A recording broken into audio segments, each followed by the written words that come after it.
सुअर का पिल्ला बोला मुसलमानों को मस्जिदों में घुसकर मारेंगे।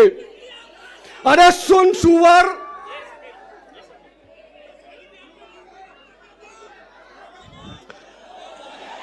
चलिए एक किस्सा आपको सुना देता हूँ, एक किस्सा आपको सुना देता हूँ। उस पिल्ले का जो बाबा है, उसके पिल्ले के जो पिताजी है, उनको मुर्गी चोर कहा जाता था। मैं नहीं बोल रहा, बाल ठाकरे बोला था, इम्तियाज भाई, बाल ठाकरे बोला था मुर्गी चोर। अब मुर्गी चोर का बेटा क्या है? चिंदी चोर। मैं आप तमाम को बस एक पैगाम देना चाहता हूं, जिस तरीके से हमने हमेशा बैरिस्टर साहब की बात के ऊपर लब्बैक कहा, आप तमाम नौजवानों से मैं ये वादा चाहता हूं कि आने वाले वक्त के अंदर जिस तरीके से मैंने सदर साहब की बात के ऊपर लब्बैक कहा, आप तमाम भी सदर साहब की बात के ऊपर लब्बैक कहेंगे और इम्तियाज जलील साहब को और नासिर सिद्दीकी साहब को पूरी अक्सरियत से जिताएंगे। ये वादा आपको मेरे साथ मिलकर अकबर साहब को करना है। क्या वादा करते हैं? नौजवानों हाथ उठा के बताओ, क्या आप वादा करते हैं?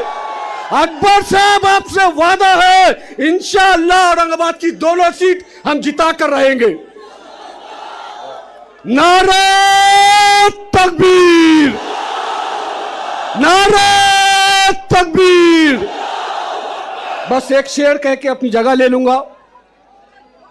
ना डरा मुझे ये वक्त, ना डरा मुझे ये वक्त, नाकाम होगी तेरी हर कोशिश। ना डरा मुझे ये वक्त, नाकाम होगी तेरी हर कोशिश। जिंदगी के मैदान में मैं खड़ा हूं दुआओं का लश्कर लेकर। जज़ाकल्लाह, शुक्रिया बहुत बहुत। अस्सलाम वालेकुम। ये थे समीर साजिद साहब, जिन्होंने मजलिस के हर फैसले पर लब्बैक कहा। अब मैं जिस शख्स को आवाज़ देने जा रहा हूं, उसे मैं और आप शेर महाराष्ट्र के नाम से जानते हैं, और इस शख्स के मामले में तो ये बात कही जा सकती है। एक मिनट, मजलिस इत्तेहादुल मुस्लिमीन के एमपी इम्तियाज जलील, आपको मालूम है इम्तियाज जलील का दूसरा नाम क्या है? नहीं, इम्तियाज जलील का दूसरा नाम किस्मत है। किस्मत कि किस्मत हमेशा इन पर मेहरबान रही है। मैं बड़ी अदब व एहतराम के साथ इम्तियाज जलील साहब को दावत देना चाहता हूं। अस्सलाम वालेकुम वरहमतुल्लाहि वबरकातुहू। हबीब मिल्लत जनाब अकबरुद्दीन अवैसी साहब, मैं अकबर भाई जब मेरे बाजू आकर बैठे तो मैंने अकबर साहब को बताया कि अकबर साहब, ये इतने सारे आपके चाहने वाले हैं, लेकिन इनसे ज़्यादा चाहने वाले ये जो स्टेज के ऊपर खड़े हुए हैं ये लोग हैं। कल महाराष्ट्र के अंदर आंधी आ जाए, तूफान आ जाए, कुछ भी आ जाए, खबर में तो मेरा अकबर ही रहने वाला है। बहुत दिनों से इंतज़ार था तुम्हें कि कब आएंगे, ये लो आ गए। अकबर अवैसी साहब, ये चिराग को देखकर मचल रही है हवा। मेरे शहर में कुछ दिनों से बहुत तेज चल रही है हवा। बना रहे हैं किस्से जो मेरी नाकामियों के, उन्हें क्या खबर है कि रुख बदल रही है हवा। अल्हम्दुलिल्लाह, मैं सबसे पहले तो अल्लाह रब्बुल इज़्ज़त का तहे दिल से शुक्रिया अदा करता हूँ। मैं जितना अल्लाह का शुक्र अदा करूँ वो कम है। ये मोहब्बतें, ये दीवानगी, ये जुनून पिछले 10 साल से आपने इसमें कमी नहीं, बल्कि हर बार ये बढ़ती ही जा रही है। आपने मुझे मौका दिया। बैरिस्टर असदुद्दीन अवैसी साहब, अकबरुद्दीन अवैसी साहब ने मुझ पर एतमाद जताया। 2014 में एमएलए बनाकर आप लोगों ने भेजा। 2019 के अंदर जब सारी दुनिया कहती थी कि एमपी बनना आसान नहीं है, लेकिन मेरे ये गयूर मुसलमानों ने, दलितों ने, पिछड़ों ने एक आवाज लगाई और अल्हम्दुलिल्लाह आपने पार्लियामेंट के अंदर मुझे भेजा। 2024 में जब हमें नाकामियों का सामना करना पड़ा तो यकीनन आप भी मायूस थे, मुझे भी अफसोस था, लेकिन उसके बावजूद भी मैं ये लेकर आगे बढ़ा कि आज जो भी होता है, अल्लाह जो भी करता है वो बेहतरी के लिए करता है।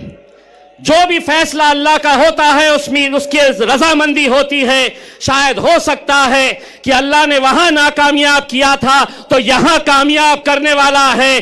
अल्लाह ने यह सोचा होगा कि बैरिस्टर असदुद्दीन अवैसी साहब पार्लियामेंट में अकेले संभाल सकते हैं। असद साहब का वो बयान आज भी मेरे मोबाइल में है, जब असद साहब ने कहा था कि मुझे अफसोस है कि मेरा बाजू इम्तियाज जलील मेरे साथ में नहीं है। दोस्तों, मैं आज पूरे यकीन, पूरी जिम्मेदारी, एक सच्चाई के साथ मैं आपको यह बात बताना चाहता हूं। लोकसभा का इलेक्शन हारने के बाद मैंने असद साहब से कहा था कि असद साहब, मैं 10 साल यह आवाम ने मुझे अपने दिल में बसा कर रखी है, अपने कंधे पर बिठाकर मुझे 10 साल रखी है, अब किसी और को मौका देंगे। लेकिन असद साहब ने मुझसे कहा था कि इम्तियाज, आज महाराष्ट्र के अंदर जो हालात है, महाराष्ट्र के अंदर जो फिरका परस्ती है, कोई आवाज उठाने के लिए तैयार नहीं है। उन्होंने अपना हुक्म दिया कि किसी भी हालत के अंदर तुम्हें महाराष्ट्र की विधानसभा के अंदर जाकर इन लोगों की आवाज बनना है और लड़ना है हुकूमत से आंख में आंख डालकर।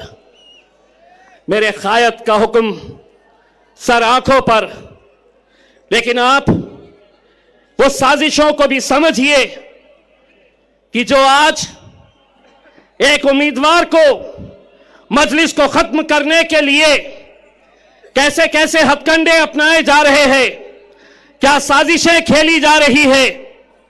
नासिर सिद्दीकी साहब, जब उनके खिलाफ 2 उम्मीदवार खड़े हुए, राजनीतिक तौर के ऊपर कट्टर दुश्मन, वो एक हो गए, एक प्लेटफॉर्म के ऊपर आ गए और उन्होंने कहा कि अगर हम दोनों लड़ते रहे तो यह जीत जाएगा, मजलिस जीत जाएगी। वो जो इतने इतने हिस्सों में बटे हुए हैं, वो एक हो रहे हैं। जिसका एक अल्लाह, जिसका एक रसूल, हम कैसे बट रहे हैं, हम क्यों बट रहे हैं, कौन बांट रहा है हमें। 28 उम्मीदवार पूरे महाराष्ट्र के अंदर सबसे ज्यादा मुसलमान उम्मीदवार अगर खड़े किए गए तो वो औरंगाबाद की पूर्व सीट से, जहां मजलिस इत्तेहादुल मुस्लिमीन ने मुझे खड़ा किया है, 28 खड़े नहीं हुए, खड़ा किया गया है।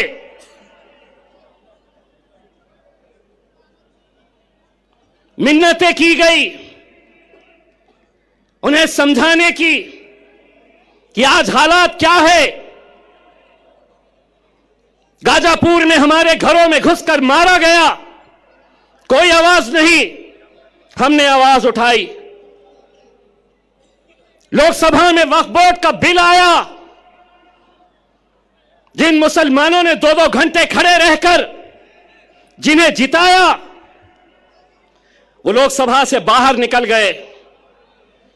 विधान परिषद महाराष्ट्र का पहली मर्तबा 40 सालों में एक भी मुस्लिम एमएलसी, एक भी मुस्लिम विधान परिषद के अंदर नहीं भेजा गया। रामगिरी जब हमारे हुजूर के खिलाफ, नबी करीम सल्लल्लाहु अलैहि वसल्लम के खिलाफ गुस्ताखी करता है, कोई नहीं, कोई नहीं, कोई नहीं आगे आया। अरे हमारा वजूद, हमारी पहचान, हमारी शिनाख्त, हमारी जिंदगी जिसके लिए कुर्बान है, उसके खिलाफ गुस्ताखी हो रही है, तो भी हम अपनी नफरत की राजनीति में बटे हुए हैं। लोग समझते थे कि वो बोलेगा और हम सुन लेंगे, वो कोई और होंगे सुनने वाले। इम्तियाज जलील नहीं सुनेगा, तुम्हारे बाप से आंख में आंख डालकर टक्कर लेगा। एक आवाज हमने क्या लगाई, अल्हम्दुलिल्लाह पूरा हिंदुस्तान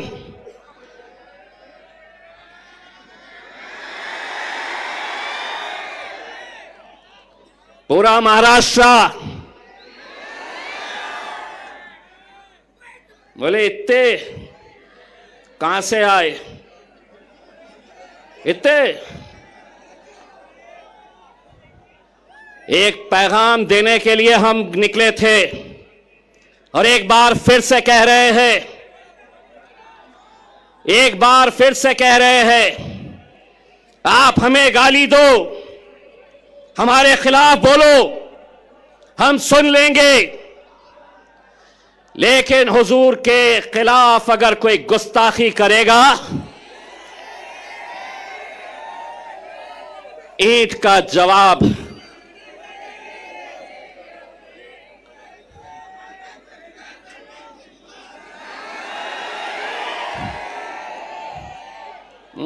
पुलिस वाले देख रहे मेरी तरफ, बोलता क्या पत्थर,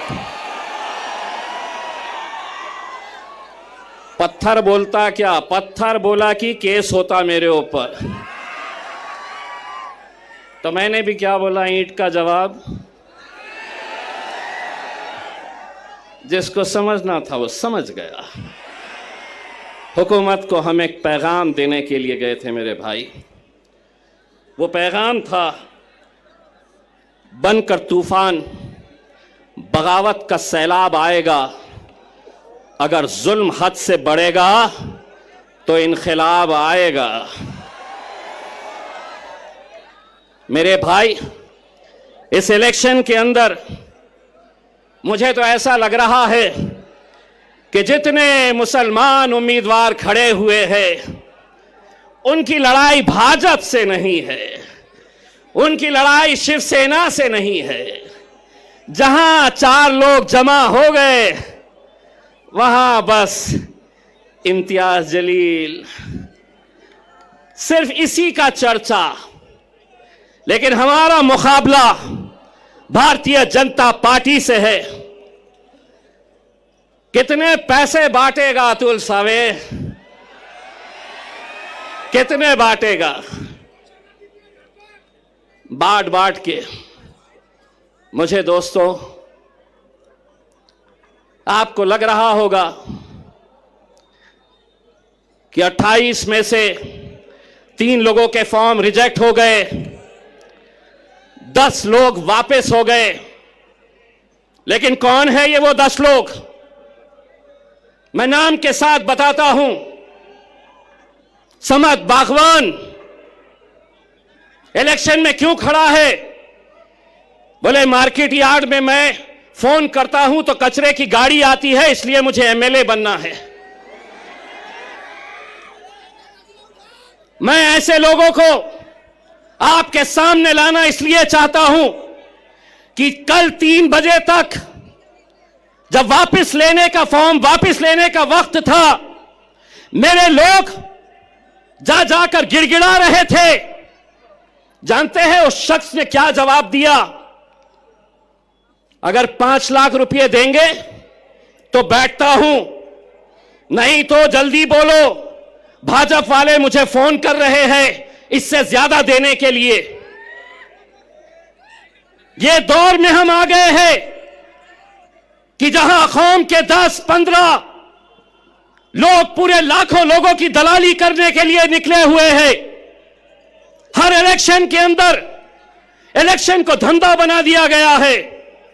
बार बार 18 उम्मीदवार मैं तो सलाम करता हूं एसडीपीआई के मेरे भाई कलीम को, जिसने खुद से कहा कि मैं बैठूंगा आपके लिए, कौम के लिए। कहां है? हाथ बताइए। मैं सलाम करता हूं ऐसे नौजवानों का।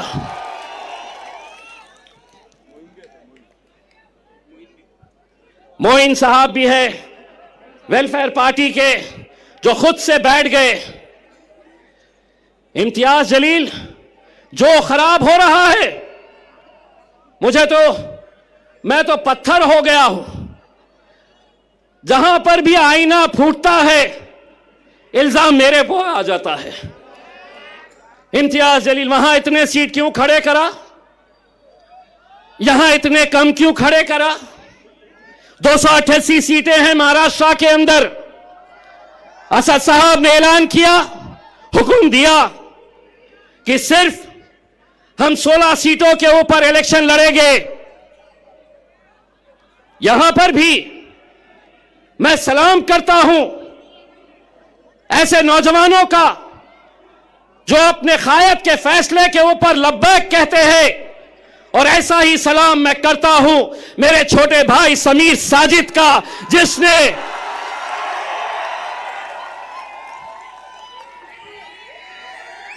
हां, समीर साजिद भी नाराज हुआ, उसे भी थोड़ा गुस्सा आया। जानते हैं, जिस दिन असद साहब का फैसला आया उसके दूसरे ही दिन शहर के जितने भी मजलिसी मुखालिफीन हैं, उन्होंने समीर को फोन किया और कहा कि अब तू हमारे साथ आ जा, हम दिखाएंगे मजलिस को, हम बताएंगे असद साहब को, अकबर साहब को और इम्तियाज जलील को। लेकिन ये नौजवान लड़के ने कहा कि मैं पहले भी मजलिस में था, आज भी मजलिस में हूं और कल भी मजलिस में रहूंगा। समीर भाई, तुम्हारी कुर्बानी मजलिस भूलेगी नहीं। इलेक्शन जिस दिन खत्म होगा, इंशाअल्लाह दूसरे ही दिन तुम्हें महाराष्ट्र की एक बड़ी जिम्मेदारी दी जाएगी इंशाअल्लाह। मेरे भाइयों, कुछ उम्मीदवार आप देख रहे होंगे टिकट नहीं दिए,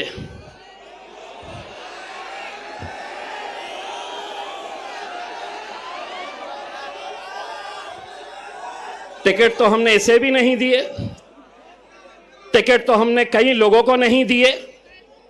लेकिन क्या इसका मतलब यह है कि तुम इतने बड़े हो गए हो कि तुम अब मेरे कायद बैरिस्टर असदुद्दीन अवैसी और अकबरुद्दीन अवैसी के खिलाफ तुम महफिलें सजा रहे हो?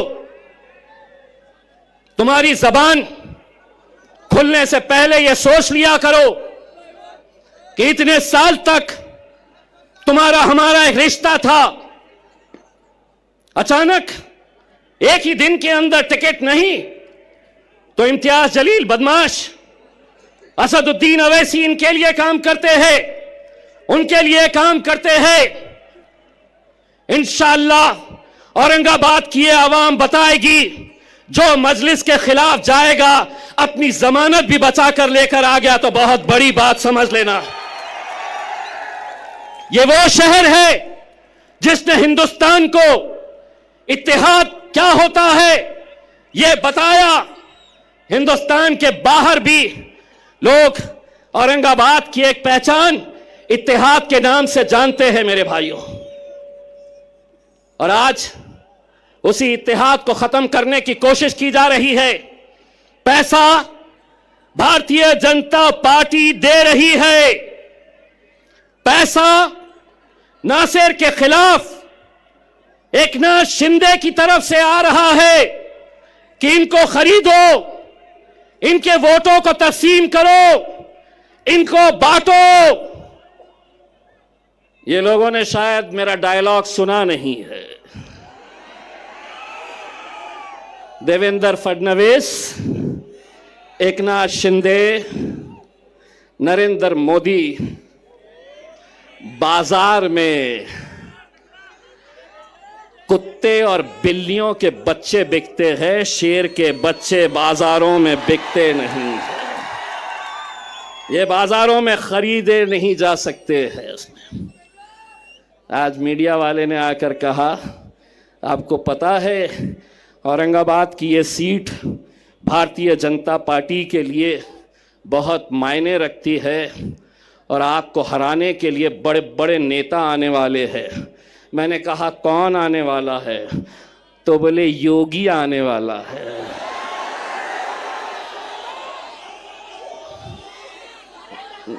मैं बोला अच्छा टकलो टकलो यहां पर भी, लेकिन एक बात याद रखना टकलो, भाषण के बाद कटकट गेट में आके नान खलिया खा के जरूर जाना मेरे भाई, बहुत मजा आएगा। और योगी पे क्यों खत्म, लाओ जिसको लाना है। इतनी एक बात गारंटी के साथ कहता हूं, जहां तक नजर जा रही है, देवेंद्र फडणवीस, एकनाथ शिंदे, अजीत पवार, शरद पवार, उद्धव ठाकरे, नाना पटोले, पूरे के पूरे आ जाओ, इतने जमा करके दिखाओ। ये अकेले किसके नाम पे आए हैं मालूम है? ये अकेले किसके लिए आए हैं?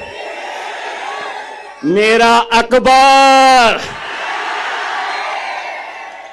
10 साल का इंतजार खत्म होने वाला है, पेटी बांध लो,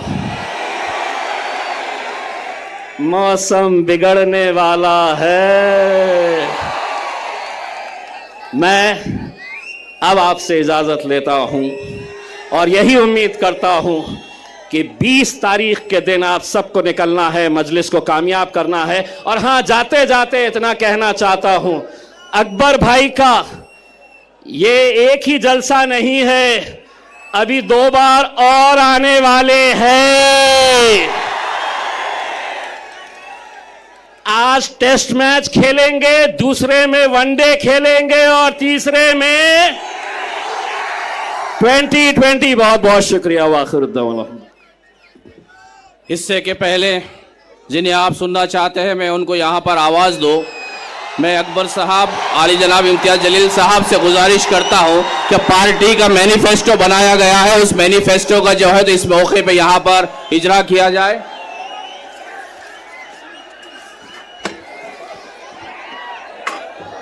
नारे तकबीर।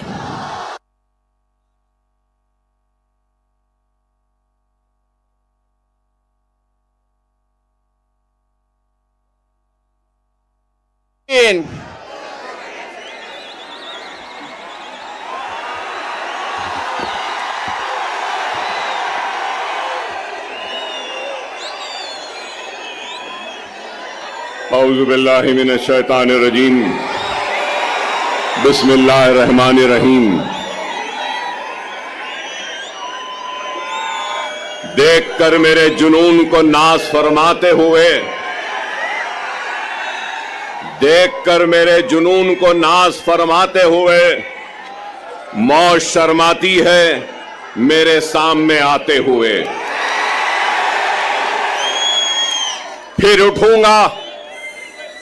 उठूंगा अबर की मानन, बल खाता हुआ, घूमता फिरता, गरजता गूंजता गाता हुआ, वलवलों से बरख की मानन लहराता हुआ, मौत के साए में रहकर मौत पर छाया हुआ, मौत के साए में रहकर मौत पर छाया हुआ।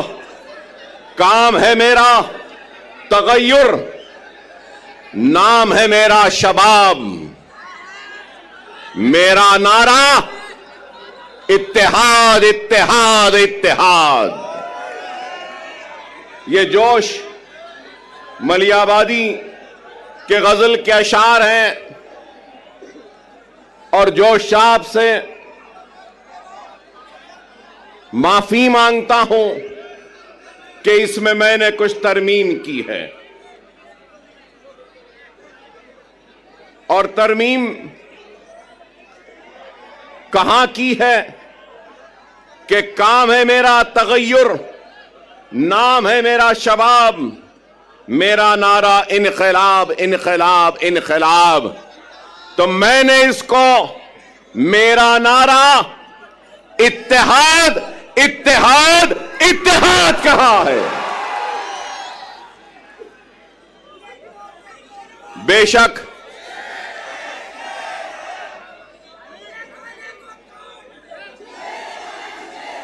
माफ करना, मुझे यह नारा पसंद नहीं। मैं शेर नहीं हूं, मैं मोहम्मद मुस्तफा सल्लल्लाहु अलैहि वसल्लम का गुलामों के गुलामों के गुलामों के गुलामों के गुलामों के जूतियों का दूल हूं। मैं शेर ना हूं, ना मुझे शेर बनना है। 10 साल पहले भी अगर महाराष्ट्र का रुख किया था तो आपको शेर बनाने के लिए रुख किया था। क्या शेर बनना है? शेर बनना है आसान सा है। नमाज के पाबंद बन जाओ, कुरान को तर्जुमे से पढ़ो, सुन्नत रसूलुल्लाह को अपने जिंदगी का हिस्सा बना लो, यतीमों के सर पर हाथ रखो, बेवाओं की मदद करो, जुल्म के खिलाफ आवाज बुलंद करो और दुनिया तुम्हें शेर कह के पुकारेगी। आसान 10 साल पहले भी अगर आपके दरमियान में आया था तो इत्तेहाद के पैगाम को लेकर आया था। उस इत्तेहाद के जरिए नाइंसाफियों को इंसाफ में बदलना चाहता था, हक तलफी को हक में तब्दील करना चाहता था, नाइंसाफी को इंसाफ में बदलना चाहता था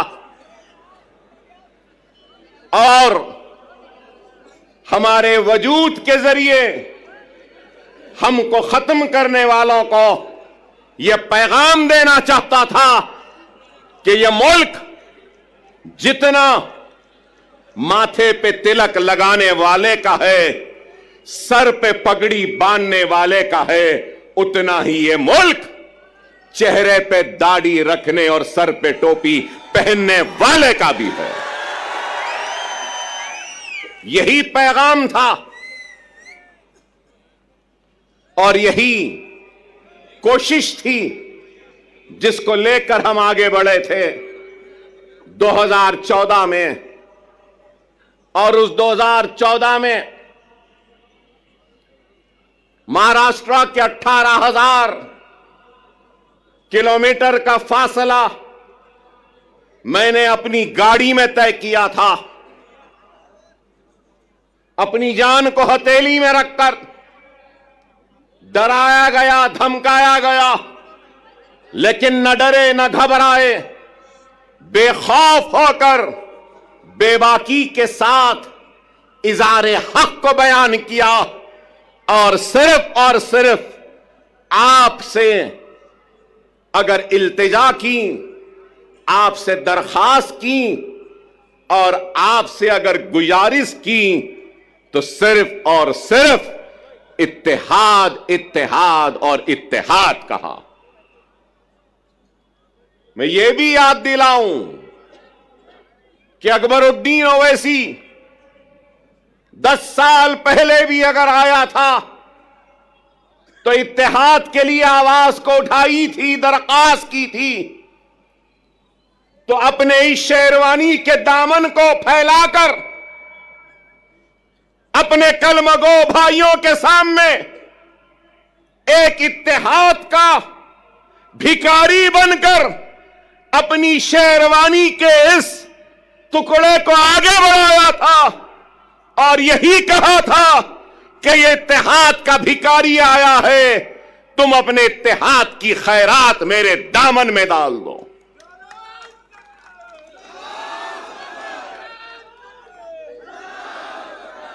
अल्लाह उसके रसूल की कसम, अकबरुद्दीन ओवैसी को अल्लाह ने इज्जत दी, शोहरत दी, नाम दिया, सब कुछ दिया। लेकिन एक बात कहूंगा, मजलिस इत्तेहादुल मुस्लिमीन के सबसे छोटे और सबसे आखिर का अगर कोई लीडर है तो वह अकबरुद्दीन ओवैसी है। न पहले बड़ा बनने की ख्वाहिश थी, न आज है। मैं तो सबसे छोटा हूं, आप सब मुझसे बड़े हैं और आप इनसे भी बड़े हैं। और इनके बाद और आपके बाद में मैं हूं। इस चीज को याद रखो, इस चीज को याद रखो। क़यादत एक अजीम जिम्मेदारी है। क़यादत एक अजीम जिम्मेदारी है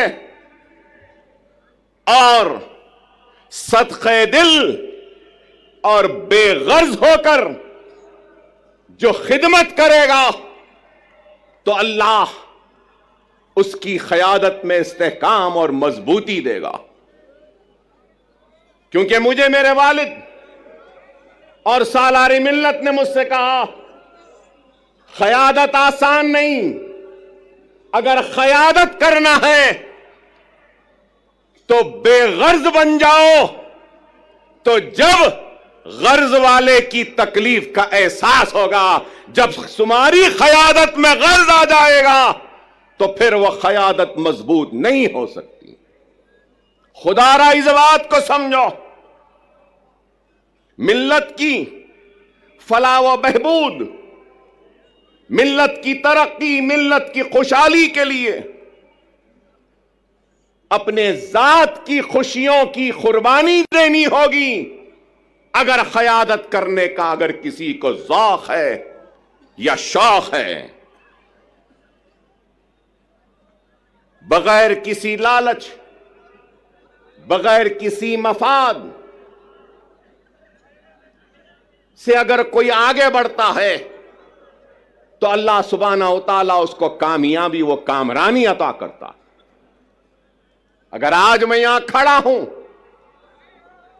तो लोग समझेंगे कि 10 बरस बाद अकबरुद्दीन ओवैसी यहां आया है, तो याद दिलाना चाहता हूं, 10 बरस पहले इम्तियाज जलील नहीं थे, 10 बरस पहले वारिस पठान नहीं थे, 10 बरस पहले हमारे मालेगांव के एमएलए साहब नहीं थे, मुफ्ती साहब नहीं थे, 10 बरस पहले हमारे धुलिया के एमएलए नहीं थे। अरे मैं क़यादत बनाने आया था, क़यादत बनी, महाराष्ट्र की बागोदौड़ इन जिम्मेदार हाथों के हवाले किया और इन जिम्मेदार हाथों ने इस क़यादत को आगे बढ़ाने की, ले जाने की बड़ी ही ईमानदारी के साथ, पूरे खुलूस के साथ कोशिश की। बैरिस्टर असदुद्दीन ओवैसी साहब की क़यादत में। और आज 10 बरस बाद अगर आया हूं तो इस क़यादत को मजबूत करते हुए, इनको आगे बढ़ाकर इनके पीछे मजलिस के झंडे को थामने के लिए आया हूं। अकबरुद्दीन ओवैसी को कभी किसी चीज की ख्वाहिश व हसरत नहीं, हर वक्त यही पैगाम वो दावत देता रहा, आज भी दे रहा हूं। आपकी सरजमीन से आओ काबिल नौजवानों से दरखास्त है, नेक लोगों से दरखास्त है, वकलाओं से, डॉक्टरों से, इंजीनियर से, मिल्लत का दर्द रखने वालों से इल्तिजा है, आओ, जज्बे को लेकर आओ, दियानत के साथ आओ, इखलास के साथ आओ, खुलूस के साथ आओ। मैं अपनी कुर्सी पर तुमको बिठाऊंगा और तुम्हारे कदमों के पास खुद बैठ जाऊंगा। जमाती जिंदगी में शख्सियतों की अहमियत नहीं होती, याद रखो। शख्सियतें आती रहेंगी, जाती रहेंगी, जमात कायम व दायम रहेगी। जमात की अहमियत है, अकबरुद्दीन ओवैसी की भी अहमियत नहीं है, जमात की अहमियत है। और ये इत्तेहाद की अहमियत है। अगर ये इत्तेहाद है, जमात है, तो यकीन मानो हम शेर हैं।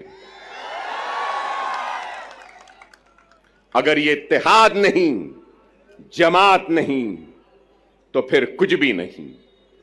खुदारा समझो, आज इंतखाबात का वक्त है।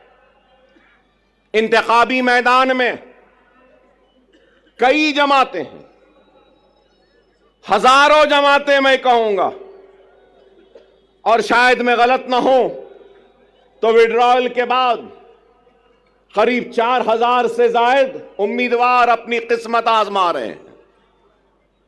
4000 से जायद बेशुमार जमातें। 10 साल पहले बीजेपी थी, शिवसेना थी और राष्ट्रवादी कांग्रेस थी, कहीं पर समाजवादी पार्टी भी थी। लेकिन आज कांग्रेस है, 2 एनसीपी है, पवार एनसीपी, शरद पवार, अजित पवार एनसीपी, 2 शिवसेना है, शिंदे सेना, ठाकरे सेना। अरे आप अंदाजा लगाइए कितनी पार्टियां हो गई हैं। मेरा एक ही सवाल है, हिंदुत्व पे अमल करने वाली जमातें, शिवसेना, भारतीय जनता पार्टी, सही है ना? हिंदुत्व। अब हिंदुत्व की आइडियोलॉजी पे कायम रहने वाली शिवसेना के 2 टुकड़े हो गए 2 टुकड़े। आइडियोलॉजी तो दोनों की है एक ही। अब सवाल यह है कि कांग्रेस ने उद्धव ठाकरे से इत्तेहाद किया, पवार ने उद्धव ठाकरे से इत्तेहाद किया, और एक 3 पार्टियों का एक गुट बना। तो मैं ये पूछना चाहता हूं, उद्धव ठाकरे जी, क्या आप हिंदुत्व का सबक राहुल और प्रियंका गांधी को पढ़ाने में कामयाब हो गए या नहीं हुए? मेरा सवाल है, राहुल व प्रियंका, क्या आप कांग्रेस के सेक्युलरिज्म का सबक पढ़ाने में उद्धव ठाकरे को कामयाब हुए या नहीं हुए? फिर मेरा सवाल है, शरद पवार साहब, क्या आप सेक्युलरिज्म का या आपकी जो भी आइडियोलॉजी है उसका सबक उद्धव ठाकरे और उस सेना को पढ़ाने में कामयाब हुए, या उद्धव ठाकरे हिंदुत्व का सबक पढ़ाने में आपको कामयाब हुए? यह मेरा सवाल है।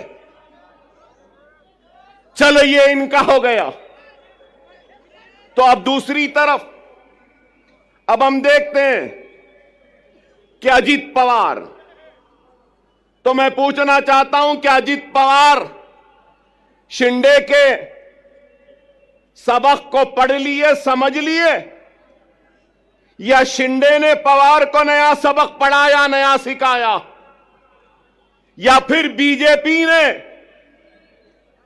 अजित पवार और शिंदे को सबक पढ़ा दिया, या फिर अजित पवार ने अपने करप्शन का सबक मोदी को और योगी को पढ़ा दिया, वो समझ गए। बताओ क्या है, कहां है आइडियोलॉजी, कहां है बुनियादी उसूल? अरे इनके पास कोई बुनियादी उसूल नहीं, कोई आइडियोलॉजी नहीं। अगर कुछ चाहिए तो इनको इख्तिदार चाहिए, इनको गद्दी चाहिए, इनको तख्त चाहिए। लेकिन हम क्या समझते हैं? जो लोग ये समझ रहे हैं कि मजलिस इत्तेहादुल मुस्लिमीन वो इम्तियाज जलील औरंगाबाद से नाकाम हो गए और वो कामयाब हो गए, तो उन अहमकों को, उन नादानों को, उन नासमझों को ये कहना चाहता हूं, मजलिस इत्तेहादुल मुस्लिमीन वो है जो दिलों को फतेह करती है। हकीकी फातेह वो नहीं जो जीते और जमीन को फतेह कर ले। हकीकी फातेह वो होता है जो दिलों को जीतता है और दिलों को फतेह करता है। हमारा काम दिलों को जीतना है, दिलों को फतेह करना है। हमारा काम इख्तिदार के कुर्सियों पर बैठकर मजे लूटना नहीं है। हम सच्चे दिल से, सदके दिल से अवाम की तर्जुमानी करते हैं, उनके मसाइल को उठाते हैं, चाहे ऐवान पार्लियामेंट हो या ऐवान असेंबली हो। मजलिस इत्तेहादुल मुस्लिमीन मसाइल को उठा रही है। मजलिस इत्तेहादुल मुस्लिमीन बेशक मुसलमानों की आवाज बनती है, मुसलमानों के मसाइल को उठाती है, लेकिन उसके साथ हर मजलूम की आवाज भी बनती है, दलितों की भी आवाज बनती है, तो हर किसी की आवाज बनती है। बैकवर्ड क्लास की बनती है, ओबीसी की बनती है, मराठा समाज की बनती है, तो हर समाज की आवाज बनती है। बेशक अकबरुद्दीन ओवैसी मुसलमान हैं, मैं ला इलाहा इल्लल्लाह मुहम्मदुर रसूलुल्लाह कलमा पढ़ने वाला मुसलमान हूं। मुझे नाज है मुसलमान होने पर, तो मुझे फख्र है हिंदुस्तानी होने पर। मैं फख्र से कहता हूं कि मैं हिंदुस्तानी हूं। हम हर एक के मसाइल उठाते, यहां पे बैठे हमारे दलित समाज के लोग हैं, दूसरे समाज के लोग हैं, बैकवर्ड क्लासेस के हैं, मुसलमान भी हैं, हर कोई है। मैं यही बात कहना चाहता हूं, हां मुसलमान की आवाज बनकर हम मुसलमान के मसाइल को उठाते हैं। मैं उठाता हूं, मुझे शर्मिंदगी नहीं है इस बात का इकरार करते हुए कि मुसलमान हूं, मुसलमानों की आवाज बनता हो, मुसलमान की तकलीफ को बयान करता हो, मुसलमान की हक तलफी पे लड़ता हो, मुसलमान की हक की लड़ाई लड़ता हो और नाइंसाफी पर आवाज को बुलंद करता हो। इसलिए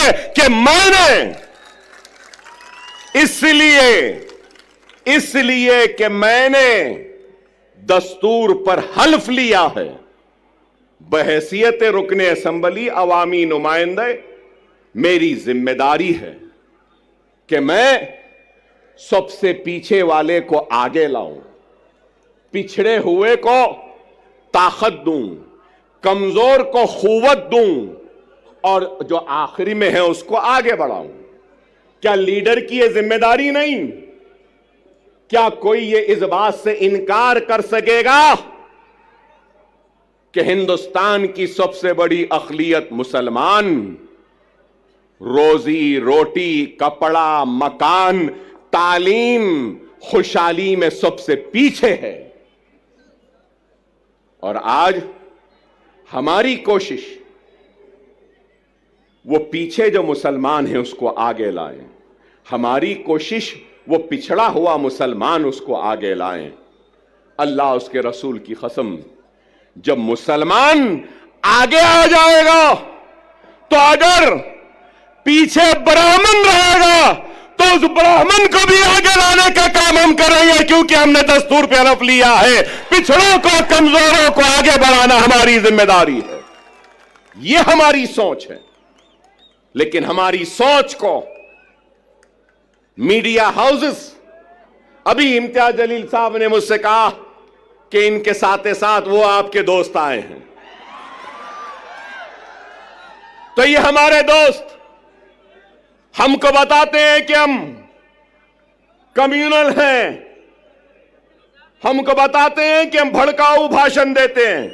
भड़काऊ नहीं देते, हम हक बयान करते हैं। वो अलग बात है कि हमारी हक बयानी का जवाब इनके पास नहीं होता तो उसको भड़काऊ बना देते हैं।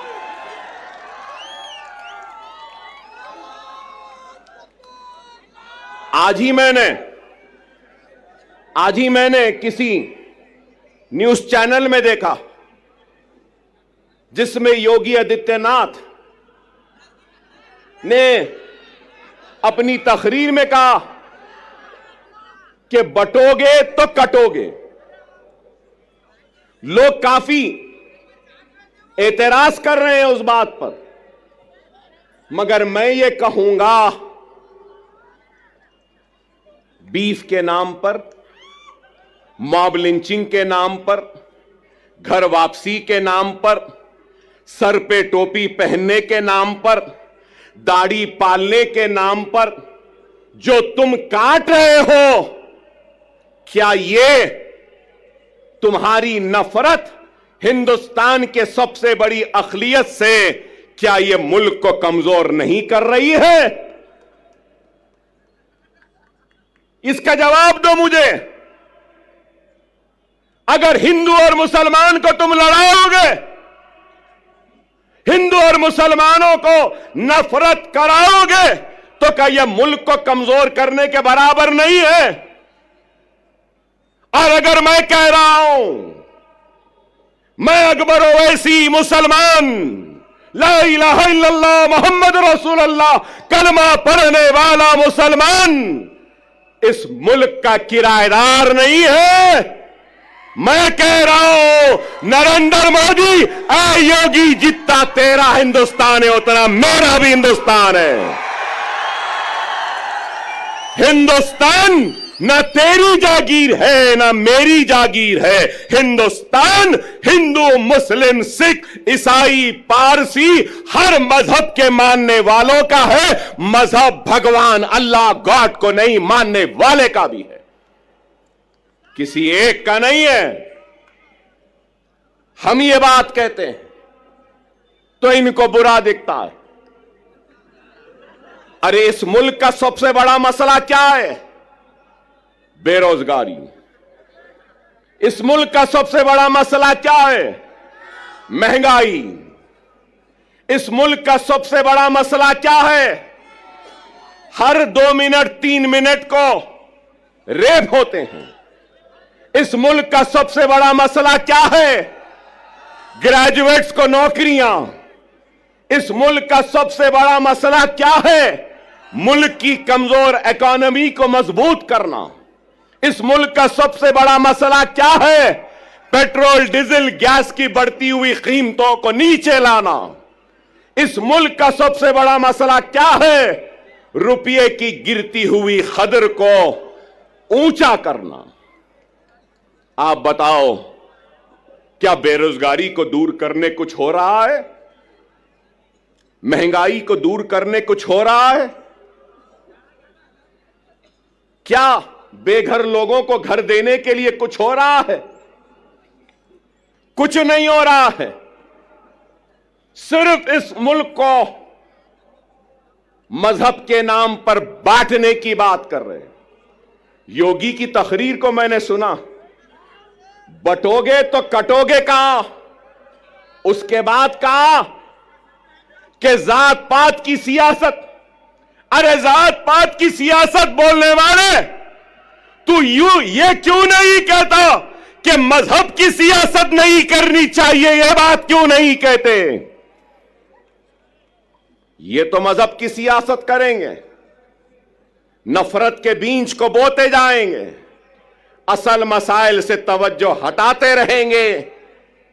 अगर कुछ है तो तलाक सलासा। अरे तलाक सलासा मसला नहीं है, हर मिनट में होने वाला एक रेप, यह हिंदुस्तान का सबसे बड़ा मसला है। एक औरत रात के अंधेरे में घूम नहीं सकती, खेतों में उसकी इज्जत और इस्मत को लुटेरे लूट रहे हैं, यह मसला है। अरे इस पे बात करो, इस पे कुछ करो। नहीं, मुसलमान ऐसा, मुसलमान के इतने बीवी, मुसलमान ऐसा करा, मुसलमान वैसा करा। अरे आप बताओ, तलाक सलासा हो गया, CAA NRC, CAA NRC. Parliament में थे इम्तियाज जलील साहब, हर मसले पर। अरे आप बताओ, आज मैं यहां खड़े होकर कह रहा हूं, जिम्मेदारी के साथ कह रहा हूं, मजलिस इत्तेहाद अल मुस्लिमीन के एक जिम्मेदार लीडर की हैसियत से कह रहा हूं और यह ऐलान कर रहा हूं कि मराठा समाज के लिए जो रिजर्वेशन की तहरीक चला रहे हैं, उनके लीडर, मैं उनसे कहूंगा, हमारा पूरा साथ आपके साथ है, हमारा पूरा ताउन आपके साथ है। हम पूरी कोशिश करेंगे, मगर उसके साथ साथ मैं ये भी कहूंगा, इत्तेहाद होता है ना, तो इत्तेहाद बैनुल मजलूमीन होना चाहिए। इत्तेहाद बैनुल मजलूमीन होना चाहिए। हिंदुस्तान में जुल्म का शिकार अगर कोई है तो वो मुसलमान है। हिंदुस्तान में जुल्म का शिकार अगर कोई है तो वो दलित है। हिंदुस्तान में जुल्म का शिकार अगर कोई है तो वो पसमानदा तबकात है। चलो आओ, मराठा, दलित और मुसलमान इत्तेहादुल बैनुल मजलूमीन बन जाते हैं और अपने जुल्म के खिलाफ आवाज को बुलंद करते हैं।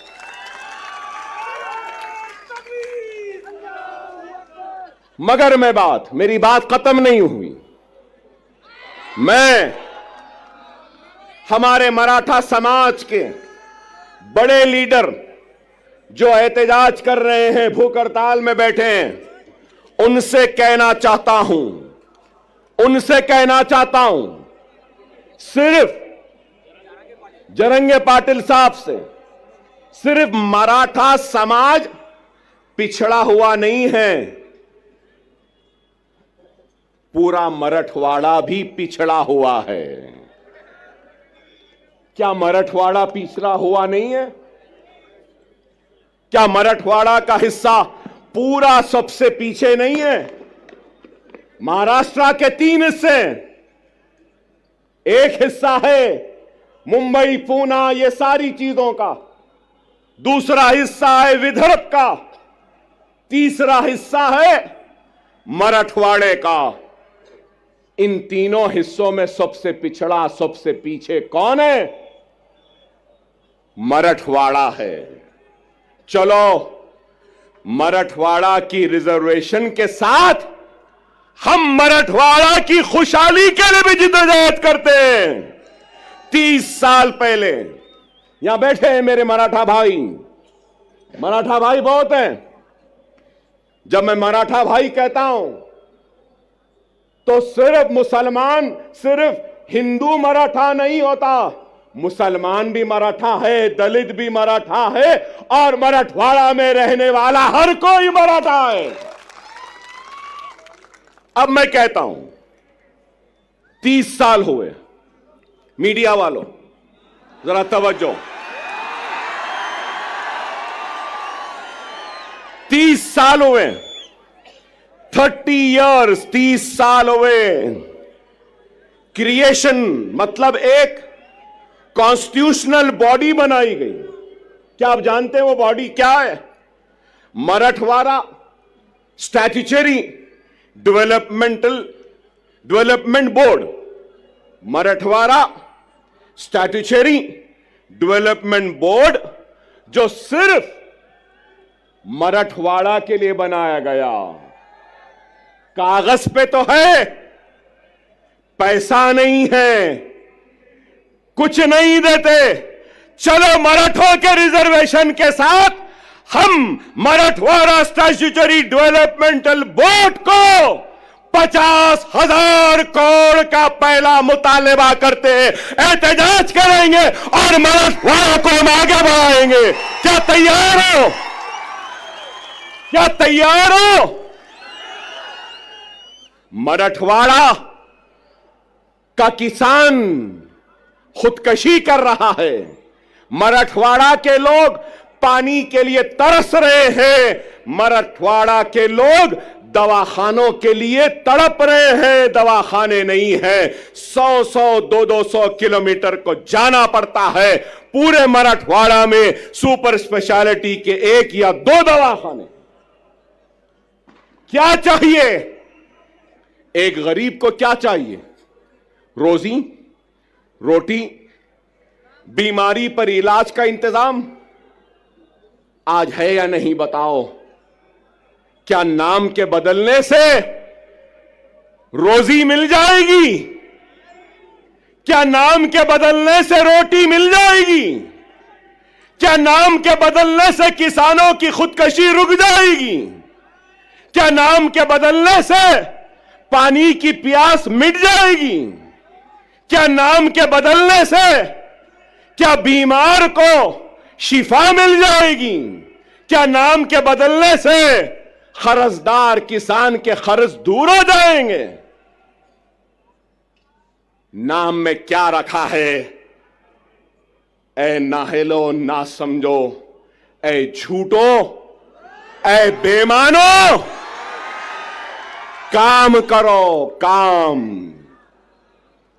क्या यह गलत है? नीति आयोग की रिपोर्ट उठाकर देख लीजिए मीडिया वालों। काबिल है, मुझसे काबिल, मुझसे पढ़े लिखे, मुझसे समझदार, मुझसे दूरअंदेश, मुझसे ज्यादा सोच फिक्र करने वाले, और मैं तो खुला कह रहा हूं, मोदी और योगी का मैं तो दुश्मन हूं, शायद आप उनके दोस्त हैं। बताओ उनको, जाकर बोलो। नीति आयोग क्या कह रहा है?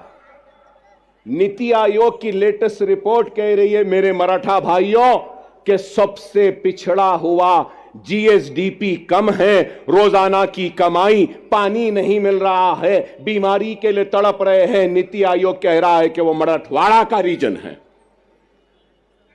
मैं इम्तियाज जलील साहब से भी कहूंगा, सीमांचल की तरक्की के लिए मजलिस लड़ रही है। आप पार्लियामेंट में थे तो आप भी लड़े, अब आप आओ, मैं भी आपके साथ हूं। हम मराठवाड़ा की खुशहाली व तरक्की के लिए लड़ेंगे। हम मराठों का साथ में लेंगे, मुसलमानों को लेंगे, हिंदुओं को लेंगे, मराठों को लेंगे, दलितों को लेंगे, एससीओ को लेंगे, एसटी को लेंगे, सबको लेंगे, और मराठों और मराठवाड़ा के लिए हम लड़ेंगे। क्या मेरी बात से आप राजी हैं? राजी हैं? मेरी बात सही है? सही है? तो नारे तकबीर, नारे तकबीर, नारे तकबीर। मराठा चीफ मिनिस्टर नहीं चाहिए, मराठवाड़ा में पानी चाहिए। मराठा मिनिस्टर नहीं चाहिए, मराठों को नौकरियां चाहिए। मराठा वो क्या कहते हैं, guardian minister. Maratha guardian minister नहीं चाहिए। मराठों और मराठवाड़ा को उसका हक चाहिए। ये हम चाहते हैं, ये हमारी सोच है, ये हमारी फिक्र है। मैंने आपसे पहले भी कहा कि क्या उद्धव ठाकरे अपना सबक पढ़ाने में कामयाब हो गए या नेहरू गांधी खानदान अपना सबक पढ़ाने में कामयाब हो गए? मेरी इस बात को याद रख लो, अपने वोट की अहमियत को समझो। यहां मौजूद सारे लोगों से कहूंगा कि जमहूरियत के जश्न, ये इलेक्शन में तुम्हारी सबसे बड़ी अगर कोई ताकत है तो याद रखो वो तुम्हारा वोट है। वोट का सही इस्तेमाल करो। अगर वोट का गलत इस्तेमाल करोगे तो नहीं मालूम कौन तुम्हारे वोट को ले जाकर हिंदुत्व के दामन में उनके कदमों में डाल देगा। क्या गारंटी है? पूरी गारंटियों का दौर चल रहा है। हमारे पास भी 6 गारंटी आई, कर्नाटक में भी गारंटी आई, हरियाणा में भी गारंटी आई। मिस्टर मोदी ने कहा कि मोदी की गारंटी, वाह वाह, ठीक है भाई, वहां भी गारंटी, यहां भी गारंटी, इनकी भी गारंटी, उनकी भी गारंटी, चाय वाले की भी गारंटी। गारंटी तो है। लेकिन ये गारंटी है ना, ये यहां मौजूद ये लोगों का सवाल है, क्या शरद पवार गारंटी देंगे कि इलेक्शन के बाद आप मोदी के साथ नहीं जाएंगे? देंगे? क्या अजीत पवार साहब आप गारंटी देंगे कि इलेक्शन के बाद आप शरद पवार के पास दोबारा वापस नहीं जाएंगे? क्या उद्धव ठाकरे आप गारंटी देंगे कि इलेक्शन के बाद आप फिर चाय वाले के पास चाय की प्याली लेके नहीं जाएंगे? क्या शिंदे गारंटी देंगे कि इलेक्शन के बाद वो ठाकरे के पास दोबारा नहीं जाएंगे? नेहरू और गांधी क्या इस बात की गारंटी देंगे कि वो कभी भी बीजेपी और मोदी के साथ नहीं जाएंगे, हिंदुत्व के साथ नहीं जाएंगे? अरे आज कांग्रेस का शिवसेना के साथ इत्तेहाद करना यह है, इस बात को बोलना है, इस बात को तस्लीम करना है कि हम हिंदू हैं, हिंदुत्व पॉलिटिक्स हम में है और हम हिंदुत्व पॉलिटिक्स को कबूल करते हैं। डायरेक्टली तो कबूल नहीं किए, इनडायरेक्टली कबूल कर लिए। कोई ऐसा खाता है तो कांग्रेस ऐसा खा रही है। यही है, यही है। समझो मेरी इस बात को। सियासी इस शोर और गुल में तुम्हारी आवाज गुम गई है। हर किसी की आवाज है, राव की आवाज है, रेड्डी की आवाज है, पाटिल की आवाज है, पटेल की आवाज है, गांधी की आवाज है, पवार की आवाज है, हर किसी की आवाज है। अगर आवाज नहीं है तो ला इलाहा इल्लल्लाह मोहम्मद रसूलुल्लाह कलमा पढ़ने वाले की आवाज नहीं है। और मैं इस सियासी शोर गुल में नारे तकबीर अल्लाह अकबर की आवाज को फिजाओं में गुंजाने के लिए जोरदार नारा लगाने के लिए आया हूं, अपनी जात के लिए नहीं आया हूं। मैं तुम्हारी इज्जत के लिए आया हूं, तुम्हारे वक़ार के लिए आया हूं, तुम्हारे वजूद का एहसास दिलाने के लिए आया हूं कि हम जिंदा हैं, हम मुर्दा कौम नहीं है। तुम जिंदा कौम हो। अगर तुम जिंदा कौम हो तो उठो, उठो, एक मरकज़े सियासी पे जमा हो जाओ, उठो और एक हो जाओ। अगर तुम एक नहीं होंगे तो याद रख लो तुम्हारा वजूद खतरे में है। यही जोश, यही वलवला, यही उठना 20 तारीख के दिन है। उठोगे ना, उठोगे ना।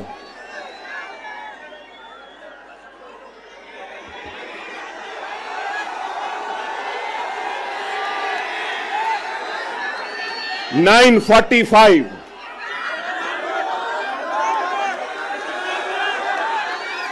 9:45 कैंपेनिंग का टाइम 10 बजे। अभी 15 मिनट बाकी है।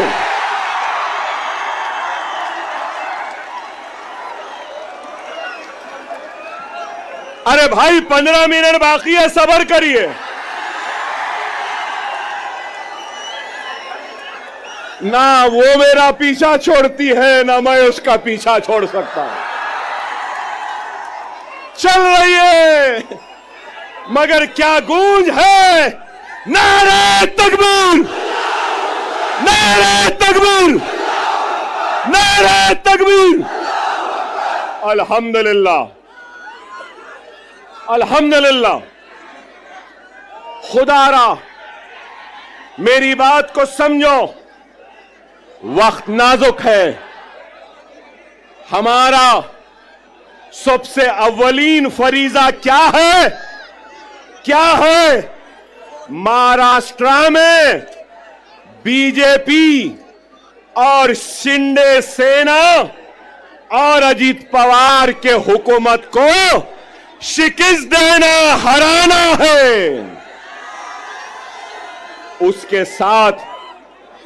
उसके साथ हमारी जिम्मेदारी है, जहां जहां हमारे नुमाइंदे हैं, हमको अपने नुमाइंदों को भी कामयाब करना है।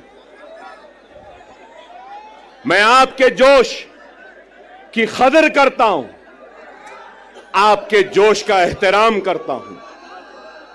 याद रखो, वो कौम जिसके पास सिर्फ जोश है और होश नहीं, तो वो कौम कामयाब नहीं होती। वही कौम कामयाब होती है जिस कौम के पास जोश भी होता है और होश भी होता है। थोड़ी देर सुन लें, अपनी बात को खत्म करूंगा। 12 मिनट हैं।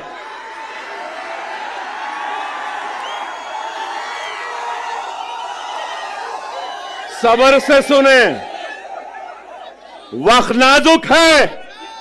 मेरा पैगाम है तुमसे कि हिंदुस्तान के तुम किराएदार नहीं, तुम हिंदुस्तान के बराबर के शहरी हो और तुम्हारे हक की लड़ाई लड़ने के लिए आया हो। तुम्हारा ताउन चाहिए, तुम्हारी दुआएं चाहिए, तुम्हारा साथ चाहिए, तुम्हारा जोश साथ चाहिए, तुम्हारा होश चाहिए।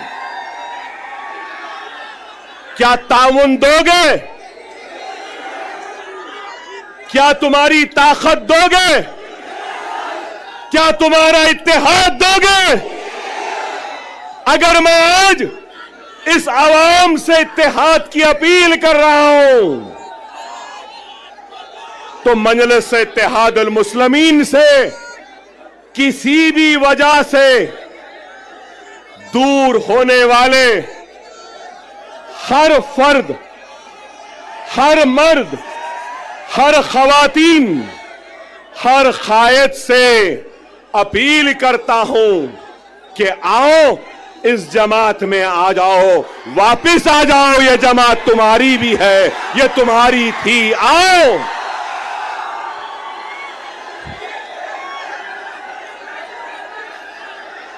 हर वो शख्स, हर वो मजलिस का चाहने वाला किसी वजह से नाराज है, किसी वजह से दूर है, तो अकबरुद्दीन ओवैसी यहां खड़े होकर अपनी जमात और अपने इन कायदीन की तरफ से मैं माफी चाहता हूं, मगर ये कहना चाहता हूं कि खुदारा अपनी जात के लिए, अपने खुद के नफ्स के लिए जमात को कमजोर न करो।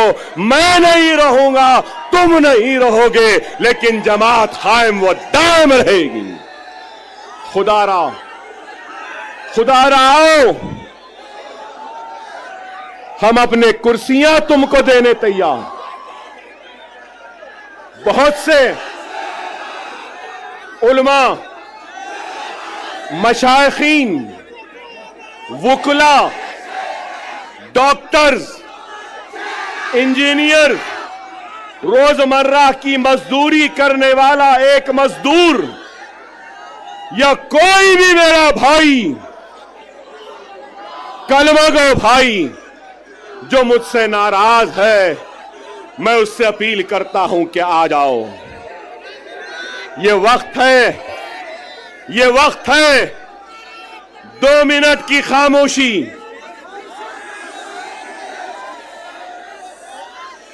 2 मिनट की खामोशी, मेरी बात को सुन लो। महाराष्ट्र की तारीख में ऐसा सुनहरा वक्त नहीं आया जो अब है। अगर हम मुनज़्ज़म, हम मुत्तहिद, हम एक, और अगर हमारे 10 एमएलए आ जाएंगे, ना ठाकरे, ना शिंदे, ना गांधी, ना पवार, हमारी मर्जी, हमारी इजाजत के बगैर कोई भी तख्त पे नहीं बैठ सकता। सुनहरा मौका है, समझो। तुम बादशाहगर हो। तुम क्या हो? बादशाहगर हो। जिसको चाहे तख्त पे बिठा सकते हो, जिसको चाहे तख्त पे औंधा लिटा सकते हो। समझो इस बात को। मैं किसी का नाम नहीं ले रहा हूं, मगर हर एक से अपील कर रहा हूं, आओ, ये तुम्हारी जमात है, ये तुम्हारी अपनी जमात है। अगर तुम, एक बात कहूंगा, एक बात कहूंगा, एक बात सुनो, सुनो मेरे भाई। एक बीज होता है ना, बीज, बीज को जमीन में बोते हैं ना, जमीन में बोने के बाद अपने पसीने से, अपने खून से उस जमीन को सेंचते हैं। वो बीज एक पौधे का शक्ल इख्तियार करती है। फिर उसके बाद वो पौधा एक दरख्त बनता है, और दरख्त बनने के बाद उस दरख्त में क्या आते हैं? फल आते हैं। फल। ये वक्त सुनो, ये वक्त सुनो। हमने बीज बोया, खून पसीने से सेंचा जमीन को, पौधा आया, झाड़ लगे, और वो झाड़ में आज फल है। ये फल खाने का वक्त है, फलदार दरख्त को काटने का वक्त नहीं है। खुदा इस बात को समझो। मेरे उलमा ये बात को समझिए, मेरे मशाइख इस बात को समझिए मेरे डॉक्टर साहिबीन इस बात को समझिए, मेरे वकला साहिबीन समझिए, मेरे गरीब मुसलमान भाइयों इस बात को समझो, ये फल खाने का वक्त है, फलदार दरख्त को काटने का वक्त नहीं है। खुदारा एक हो जाओ। आपका जोश, आपकी बेचैनी है, नहीं तो बहुत सोच के आया था, जरा चाय चाय भी बोलूंगा, चाय वाले को भी बोलूंगा, मगर आप बोलने नहीं दिए। लेकिन ये जरूर है, अभी इम्तियाज जलील साहब बोले ना, अभी इम्तियाज जलील साहब बोले योगी आने वाला है। योगी, योगी तेरे आने के बाद अकबर भी आने वाला है। मोदी तेरे आने के बाद अकबर भी आने वाला है। हम जवाब देंगे, जिंदगी गुजर गई चाय बनाने में, लेकिन चाय क्या होती है, कैसी बनती है, चाय चाय चाय की पत्ती, चाय की केतली, चाय का पानी, चाय का चूल्हा, चाय चाय चाय। हम बोलेंगे 20 तारीख को पतंग पतंग पतंग रहेगी। क्या रहेगी? पतंग रहेगी।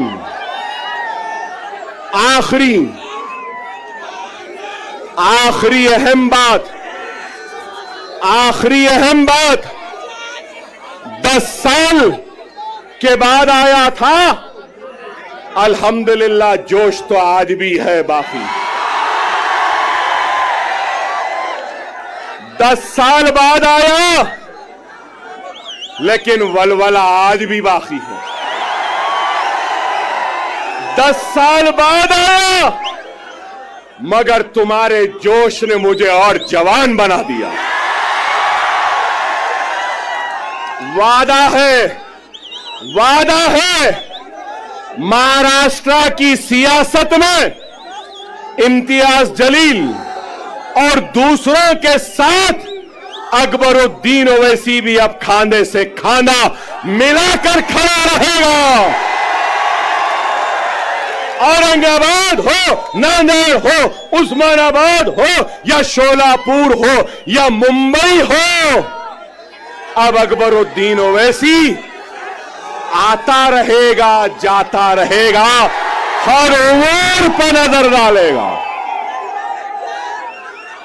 जिंदगी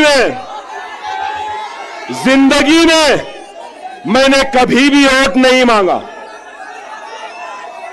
मैं 6 इलेक्शन जीत गया। कितने? 6। अब 30 बरस होते हैं। मगर आपसे कहूंगा, आप इस इलेक्शन में मजलिस के साथ साथ इम्तियाज जलील और नासिर साहब के साथ साथ और हमारे दलित भाई के साथ साथ आप अपना वोट अकबर ओवैसी को भी दे रहे हो। आपकी हर तकलीफ में अकबर ओवैसी आएगा, आपके हर दुख में आएगा, आपके साथ रहेगा। इंशाअल्लाह ताला हम 20 तारीख को आसमान में सिर्फ पतंग पतंग पतंग पतंग पतंग पतंग पतंग रहेगी। नारे तकबीर, नारे तकबीर, नारे तकबीर। हिंदुस्तान, हिंदुस्तान, हिंदुस्तान। हम सब एक हैं, हम सब एक हैं और हम सब एक रहेंगे।